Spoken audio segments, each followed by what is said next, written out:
ನಮ್ಮ ಪಾರ್ಟಿಯವರೇ ಎಲ್ಲರಿಗಿಂತ ಮುಂಚೆ ನಾವೇ ಮಾಡೋದು. ಮೈತ್ರಿ ಅಭ್ಯರ್ಥಿ ಇಲ್ಲಿ ಘೋಷಣೆ ಆಗಿದೆ, ದೇವೇಗೌಡರು ಘೋಷಣೆ ಮಾಡಿದ್ದಾರೆ. ರಾಜಕಾರಣ ನಿಮ್ಮ ಅಭ್ಯರ್ಥಿ ಯಾವಾಗ ಘೋಷಣೆ ಆಗಬಹುದು? ನಮ್ಮ ಅಭ್ಯರ್ಥಿ ನಮ್ಮದು ರಾಷ್ಟ್ರೀಯ ಪಕ್ಷ, ನಮ್ಮದು ರಾಜ್ಯದಲ್ಲಿ ಯಾವುದೋ ರೀಜನಲ್ ಪಾರ್ಟಿ ಅಲ್ಲ. ರಾಷ್ಟ್ರೀಯ ಪಕ್ಷದಲ್ಲಿ ಕೆಲವು ನಿಯಮಗಳು, ರೀತಿ ರಿವಾಜುಗಳು ಇರ್ತವೆ. ನಾನು ಒಬ್ಬನೇ ಇಂಥವ್ರಿಗೆ ಕ್ಯಾಂಡಿಡೇಟು ಅಂತ ಹೇಳೋಕ್ಕಾಗಲ್ಲ. ಅಲ್ಲಿ ಡೆಲ್ಲಿಲಿ ಕೂತಿರೋರು ಇಂಥವ್ರೇ ಕ್ಯಾಂಡಿಡೇಟು ಅಂತ ಆಗೋದಿಲ್ಲ.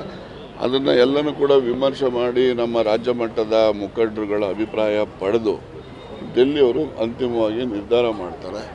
ರಾಜ್ಯದ ಮುಖಂಡರುಗಳು ನಿರ್ಧಾರ ಮಾಡುವಾಗ ಇಲ್ಲಿ ಸ್ಥಳೀಯ ಮುಖಂಡರುಗಳ ಒಪಿನಿಯನ್ನು ಅವರು ತೆಗೆದುಕೊಂಡು ಮುಂದೆ ನಾವು ಗೆಲ್ಲಬೇಕಲ್ಲ, ಎಲ್ಲರೂ ಸಹಕಾರನೂ ಬೇಕಲ್ಲ, ನಿಮ್ಮದು ಒಳಗೊಂಡಂತೆ. ಅದಕ್ಕೋಸ್ಕರ ನಿಮ್ಮನ್ನು ಕೇಳೇ ಮಾಡೋಣ. ಎಲ್ಲಿ ಹೇಳಿದ್ದೆಲ್ಲ ಮಾಡ್ತೀರಾ? AICC ನಿಂತ್ಕೊ ಅಂತ ಹೇಳಿ ನಿಂತ್ಕೊಳ್ತೀನಿ. ಹೇಳಿದ್ದೇನೆ ಅವತ್ತೇನೆ. ಬದಲಾಯಿಸಿ ಹೇಳ್ಬೇಕಾ?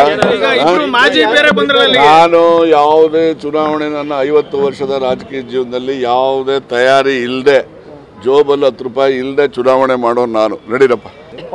ನಮ್ಮ ಪಾರ್ಟಿಯವರೇ ಎಲ್ಲರಿಗಿಂತ ಮುಂಚೆ ನಾವೇ ಮಾಡೋದು. ಮೈತ್ರಿ ಅಭ್ಯರ್ಥಿ ಇಲ್ಲಿ ಘೋಷಣೆ ಆಗಿದೆ, ದೇವೇಗೌಡರು ಘೋಷಣೆ ಮಾಡಿದ್ದಾರೆ. ರಾಜಕಾರಣ. ನಿಮ್ಮ ಅಭ್ಯರ್ಥಿ ಯಾವಾಗ ಘೋಷಣೆ ಆಗಬಹುದು? ನಮ್ಮ ಅಭ್ಯರ್ಥಿ ನಮ್ಮದು ರಾಷ್ಟ್ರೀಯ ಪಕ್ಷ, ನಮ್ಮದು ರಾಜ್ಯದಲ್ಲಿ ಯಾವುದೋ ರೀಜನಲ್ ಪಾರ್ಟಿ ಅಲ್ಲ. ರಾಷ್ಟ್ರೀಯ ಪಕ್ಷದಲ್ಲಿ ಕೆಲವು ನಿಯಮಗಳು, ರೀತಿ ರಿವಾಜುಗಳು ಇರ್ತವೆ. ನಾನು ಒಬ್ಬನೇ ಇಂಥವ್ರಿಗೆ ಕ್ಯಾಂಡಿಡೇಟು ಅಂತ ಹೇಳೋಕ್ಕಾಗಲ್ಲ. ಅಲ್ಲಿ ಡೆಲ್ಲಿಲಿ ಕೂತಿರೋರು ಇಂಥವ್ರೇ ಕ್ಯಾಂಡಿಡೇಟು ಅಂತ ಆಗೋದಿಲ್ಲ. ಅದನ್ನು ಎಲ್ಲನೂ ಕೂಡ ವಿಮರ್ಶೆ ಮಾಡಿ ನಮ್ಮ ರಾಜ್ಯ ಮಟ್ಟದ ಮುಖಂಡರುಗಳ ಅಭಿಪ್ರಾಯ ಪಡೆದು ಡೆಲ್ಲಿಯವರು ಅಂತಿಮವಾಗಿ ನಿರ್ಧಾರ ಮಾಡ್ತಾರೆ. ರಾಜ್ಯದ ಮುಖಂಡರುಗಳು ನಿರ್ಧಾರ ಮಾಡುವಾಗ ಇಲ್ಲಿ ಸ್ಥಳೀಯ ಮುಖಂಡರುಗಳ ಒಪಿನಿಯನ್ನು ಅವರು ತೆಗೆದುಕೊಂಡು ಮುಂದೆ ನಾವು ಗೆಲ್ಲಬೇಕಲ್ಲ, ಎಲ್ಲರೂ ಸಹಕಾರನೂ ಬೇಕಲ್ಲ, ನಿಮ್ಮದು ಒಳಗೊಂಡಂತೆ. ಅದಕ್ಕೋಸ್ಕರ ನಿಮ್ಮನ್ನು ಕೇಳೇ ಮಾಡೋಣ. ಎಲ್ಲಿ ಹೇಳಿದ್ದೆಲ್ಲ ಮಾಡ್ತೀರಾ? AICC ನಿಂತ್ಕೊ ಅಂತ ಹೇಳಿ ನಿಂತ್ಕೊಳ್ತೀನಿ. ಹೇಳಿದ್ದೇನೆ ಅವತ್ತೇನೆ. ಬದಲಾಯಿಸಿ ಹೇಳ್ಬೇಕಾ? ನಾನು ಯಾವುದೇ ಚುನಾವಣೆ, ನನ್ನ 50 ವರ್ಷದ ರಾಜಕೀಯ ಜೀವನದಲ್ಲಿ ಯಾವುದೇ ತಯಾರಿ ಇಲ್ಲದೆ, ಜೋಬಲ್ಲಿ 10 ರೂಪಾಯಿ ಇಲ್ಲದೆ ಚುನಾವಣೆ ಮಾಡೋನು ನಾನು. ನಡೀರಪ್ಪ. ನಮ್ಮ ಪಾರ್ಟಿಯವರೇ ಎಲ್ಲರಿಗಿಂತ ಮುಂಚೆ ನಾವೇ ಮಾಡೋದು. ಮೈತ್ರಿ ಅಭ್ಯರ್ಥಿ ಇಲ್ಲಿ ಘೋಷಣೆ ಆಗಿದೆ, ದೇವೇಗೌಡರು ಘೋಷಣೆ ಮಾಡಿದ್ದಾರೆ. ರಾಜಕಾರಣ. ನಿಮ್ಮ ಅಭ್ಯರ್ಥಿ ಯಾವಾಗ ಘೋಷಣೆ ಆಗಬಹುದು? ನಮ್ಮ ಅಭ್ಯರ್ಥಿ ನಮ್ಮದು ರಾಷ್ಟ್ರೀಯ ಪಕ್ಷ, ನಮ್ಮದು ರಾಜ್ಯದಲ್ಲಿ ಯಾವುದೋ ರೀಜನಲ್ ಪಾರ್ಟಿ ಅಲ್ಲ. ರಾಷ್ಟ್ರೀಯ ಪಕ್ಷದಲ್ಲಿ ಕೆಲವು ನಿಯಮಗಳು, ರೀತಿ ರಿವಾಜುಗಳು ಇರ್ತವೆ. ನಾನು ಒಬ್ಬನೇ ಇಂಥವ್ರಿಗೆ ಕ್ಯಾಂಡಿಡೇಟು ಅಂತ ಹೇಳೋಕ್ಕಾಗಲ್ಲ. ಅಲ್ಲಿ ಡೆಲ್ಲಿಲಿ ಕೂತಿರೋರು ಇಂಥವ್ರೇ ಕ್ಯಾಂಡಿಡೇಟು ಅಂತ ಆಗೋದಿಲ್ಲ.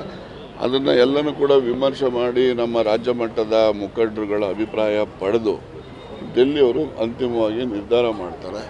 ರಾಜ್ಯದ ಮುಖಂಡರುಗಳು ನಿರ್ಧಾರ ಮಾಡುವಾಗ ಇಲ್ಲಿ ಸ್ಥಳೀಯ ಮುಖಂಡರುಗಳ ಒಪಿನಿಯನ್ನು ಅವರು ತೆಗೆದುಕೊಂಡು ಮುಂದೆ ನಾವು ಗೆಲ್ಲಬೇಕಲ್ಲ, ಎಲ್ಲರೂ ಸಹಕಾರನೂ ಬೇಕಲ್ಲ, ನಿಮ್ಮದು ಒಳಗೊಂಡಂತೆ. ಅದಕ್ಕೋಸ್ಕರ ನಿಮ್ಮನ್ನು ಕೇಳೇ ಮಾಡೋಣ. ಎಲ್ಲಿ ಹೇಳಿದ್ದೆಲ್ಲ ಮಾಡ್ತೀರಾ? AICC ನಿಂತ್ಕೊ ಅಂತ ಹೇಳಿ ನಿಂತ್ಕೊಳ್ತೀನಿ. ಹೇಳಿದ್ದೇನೆ ಅವತ್ತೇನೆ. ಬದಲಾಯಿಸಿ ಹೇಳ್ಬೇಕಾ? ನಾನು ಯಾವುದೇ ಚುನಾವಣೆ, ನನ್ನ 50 ವರ್ಷದ ರಾಜಕೀಯ ಜೀವನದಲ್ಲಿ ಯಾವುದೇ ತಯಾರಿ ಇಲ್ಲದೆ, ಜೋಬಲ್ಲಿ 10 ರೂಪಾಯಿ ಇಲ್ಲದೆ ಚುನಾವಣೆ ಮಾಡೋನು ನಾನು. ನಡೀರಪ್ಪ.